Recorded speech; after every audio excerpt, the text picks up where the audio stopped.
Salam baik buat sahabat channel Kisah Keramat. Semoga menghibur. Yuk, kita mulai kisah ceritanya.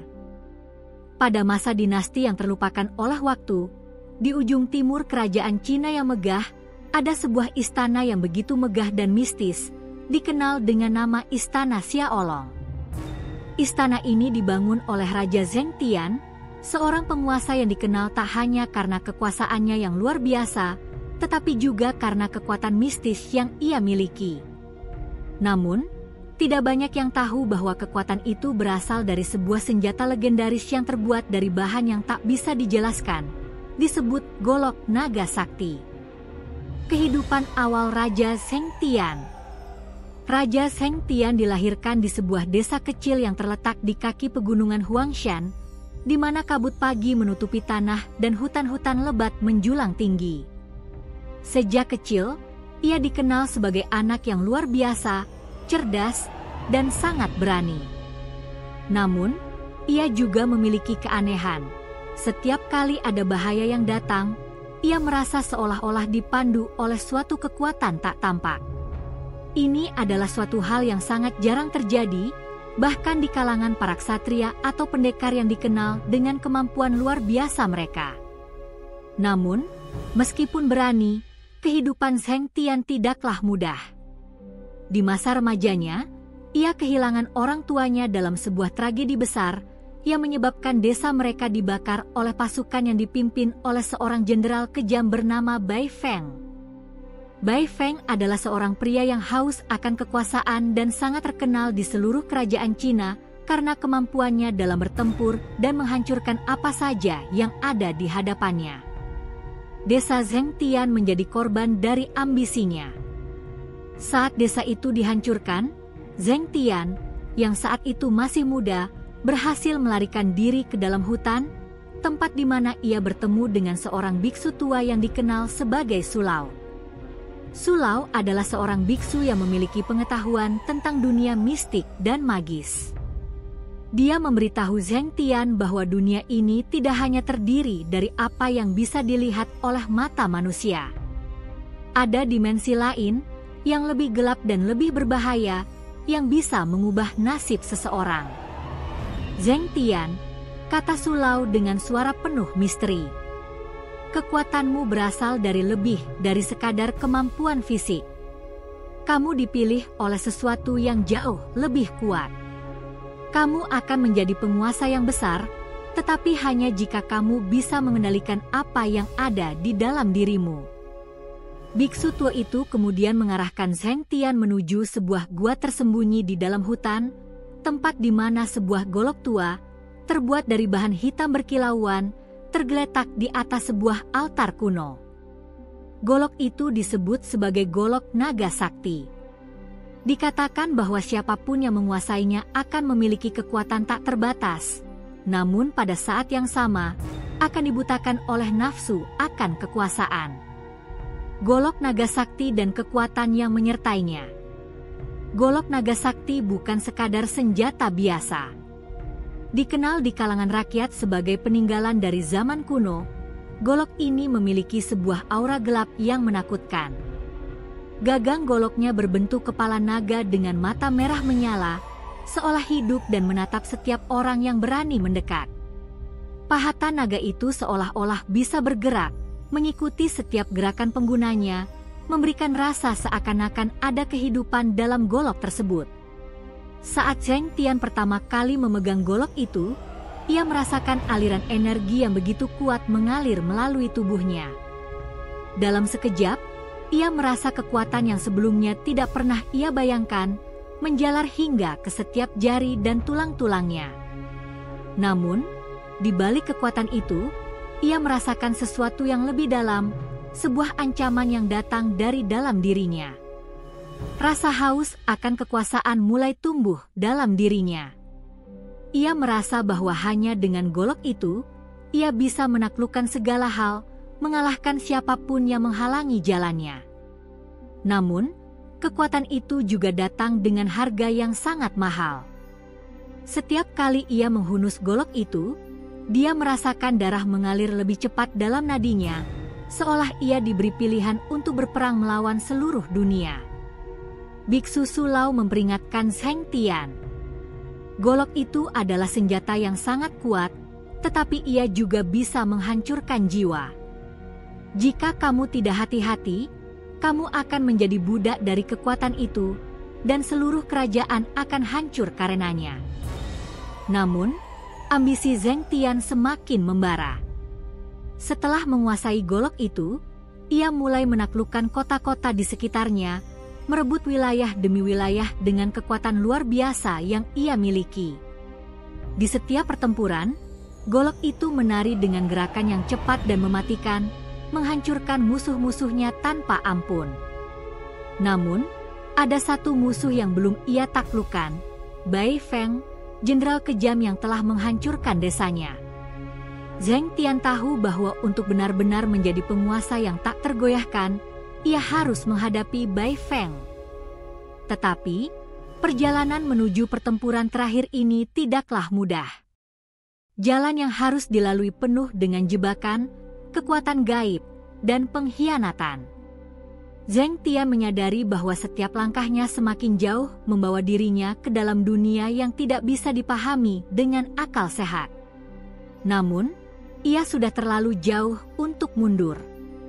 Dalam dirinya, ada suara yang terus-menerus memanggilnya, mengatakan bahwa untuk mendapatkan kekuatan yang lebih besar, ia harus menghadapi kegelapan yang bahkan lebih dalam dari golok itu sendiri. Golok naga sakti dan pengaruhnya terhadap jiwa. Seiring berjalannya waktu, pengaruh golok tersebut semakin kuat. Zheng Tian mulai merasakan dampak dari kekuatan gelap yang mengendalikannya. Ia mulai merasa semakin mudah marah, merasa bahwa hanya ia yang pantas menjadi penguasa. Bahkan para jenderalnya yang setia mulai merasakan perubahan dalam sikapnya. Mereka mulai meragukan apakah Zheng Tian masih menjadi raja yang bijaksana, ataukah ia telah terperangkap dalam pengaruh golok naga itu. Di dalam istananya yang megah, Zheng Tian seringkali duduk sendirian di ruang singgasana, memandangi golok yang tergeletak di atas meja, seolah menunggu perintah untuk digunakan.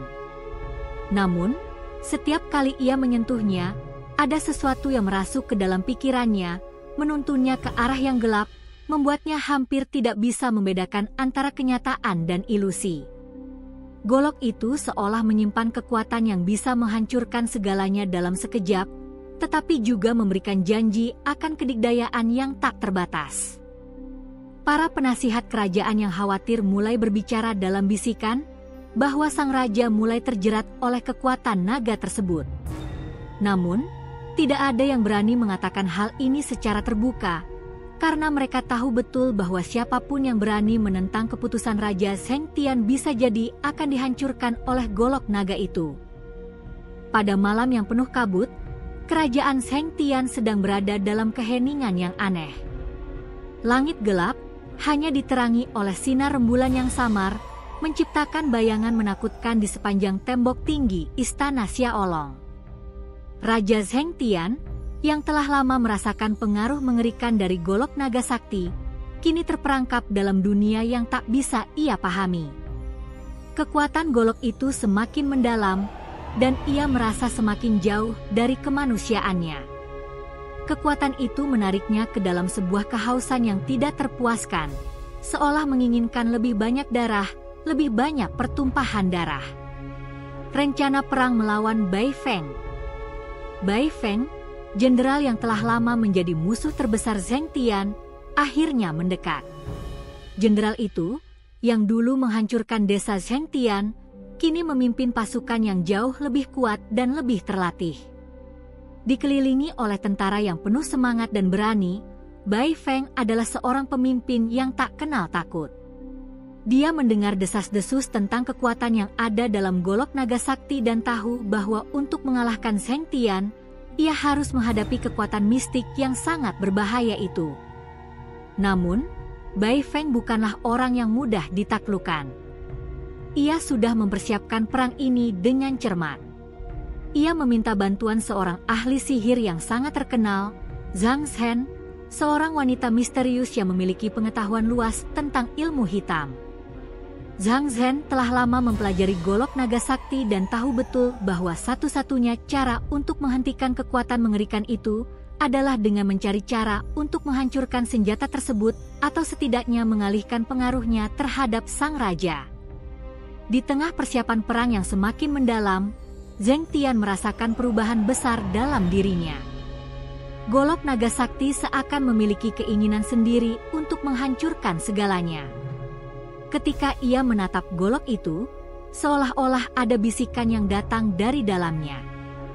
Milikilah seluruh dunia. Tak ada yang bisa menghentikanmu. Hancurkan mereka semua. Zheng Tian mulai merasa bahwa keberadaannya sebagai seorang penguasa bukan hanya tentang menjaga tanah dan rakyatnya, tetapi tentang memimpin dunia ke dalam sebuah zaman kegelapan yang ia ciptakan. Ia percaya bahwa hanya dengan menaklukkan Bai Feng, ia akan memperoleh kekuatan mutlak dan dapat memerintah dengan tangan besi, menundukkan seluruh kerajaan dan bahkan dunia. Namun, sesuatu yang lebih gelap mulai merasuki pikirannya. Kekuatannya tak lagi terkendali. Ia semakin sering berteriak dalam keheningan malam, tidak tahu apakah itu karena suara dari golok atau karena jiwanya yang semakin terjerumus ke dalam kegelapan. Pertempuran besar di ladang terlarang. Akhirnya, hari yang ditunggu-tunggu datang. Pasukan Zheng Tian dan Bai Feng bertemu di sebuah ladang yang terlupakan, yang dikenal dengan nama Ladang Terlarang. Tempat ini dianggap terkutuk oleh banyak orang karena pernah menjadi medan perang legendaris di zaman dahulu, tempat di mana banyak jiwa terperangkap dalam kematian dan kesedihan. Mereka yang meninggal di tempat itu diyakini tidak pernah menemukan kedamaian, dan bumi tempat mereka jatuh diyakini dipenuhi dengan kekuatan gaib yang tak terjangkau oleh manusia. Pasukan Bai Feng, dengan perisai mereka yang berkilau dan pedang-pedang yang tajam, tampak siap untuk menghadapi pasukan Zheng Tian yang kini dipenuhi dengan rasa keputusasaan dan kebanggaan. Zheng Tian berdiri di garis depan, memegang erat golok naga sakti dengan kedua tangannya, wajahnya dipenuhi dengan tatapan kosong, seolah-olah tidak lagi sepenuhnya ada di dunia ini. Semua yang dilihatnya hanyalah kilatan golok itu yang bersinar merah, seperti mata naga yang mengintai mangsanya. Bai Feng, dengan kecerdasan dan kekuatan tempurnya yang luar biasa, langsung memimpin pasukannya untuk menyerang. Namun, serangan mereka tidak cukup untuk menghentikan kedahsyatan dari golok naga sakti. Setiap kali golok itu terayun, pasukan Bai Feng jatuh berguguran. Darah membanjiri tanah, dan suara jeritan mengerikan menggema di udara, bergema seperti roh-roh yang tertangkap dalam dunia lain. Setiap pertempuran menjadi lebih kacau, seolah-olah medan perang itu sendiri terkutuk oleh kekuatan gelap yang dibawa oleh golok tersebut. Namun, ada yang berbeda pada Bai Feng. Dia tidak menyerah, meskipun pasukannya hampir hancur. Dia memimpin dengan ketenangan yang luar biasa, terus bertaruh meskipun semua orang di sekitarnya mulai jatuh. Bai Feng tidak hanya bergantung pada pedangnya, tetapi ia juga memanggil kekuatan Zhang Zhen yang tersembunyi dalam bayang-bayang. Di ujung medan perang, Zhang Zhen mengangkat tangan, memanggil kekuatan gelap untuk berhadapan langsung dengan golok naga sakti. Ia menggenggam sebuah batu hitam besar yang berkilau dalam cahaya rembulan, batu yang katanya dapat menetralkan kekuatan sihir. Zhang Zhen menatap Zheng Tian dari kejauhan dan mulai mengucapkan mantra-mantra kuno. Tanah di sekitar mereka mulai bergetar, dan dari dalamnya muncul bayangan naga yang besar, seolah-olah melawan golok naga sakti itu. Zheng Tian, yang merasa terancam, mengayunkan goloknya dengan keras, melepaskan energi gelap yang tak terbendung. Naga yang muncul dari dalam tanah berputar-putar dan bertempur dengan kekuatan naga di golok tersebut. Pertempuran antara dua kekuatan ini menciptakan gelombang energi yang begitu kuat, membuat seluruh medan perang bergetar hebat. Zheng Tian merasa bahwa ia semakin kehilangan kontrol atas tubuh dan pikirannya. Golok naga sakti mulai mengeluarkan suara, seperti gemuruh petir yang menghancurkan langit, dan entah bagaimana, Zheng Tian mulai merasakan tubuhnya terasa berat, dipenuhi dengan sesuatu yang tidak bisa ia pahami. Ia merasa disesatkan oleh golok itu, seperti ia bukan lagi pemiliknya, tetapi golok itu yang kini menguasainya. Perubahan dan kejatuhan. Saat pertempuran berlanjut, Bai Feng akhirnya berhasil mendekat. Dengan ketenangan luar biasa, ia menembus barisan pasukan Zheng Tian yang kini tampak tidak berdaya. Menghadapi Zheng Tian yang sudah kehilangan kemanusiaannya, Bai Feng menyadari satu hal, raja yang kini berdiri di hadapannya bukanlah orang yang dulu ia kenal. Ia adalah seseorang yang telah terperangkap dalam kekuatan gelap golok naga sakti. Namun, meskipun Zheng Tian tampak tak terkalahkan, ia merasakan kehancurannya mendalam dalam dirinya. Perasaan kosong yang menggerogoti hatinya mulai mengalir ke seluruh tubuhnya. Ia tidak tahu lagi siapa dirinya. Golok naga sakti yang dahulu memberinya kekuatan luar biasa kini terasa seperti kutukan yang tak bisa dilepaskan.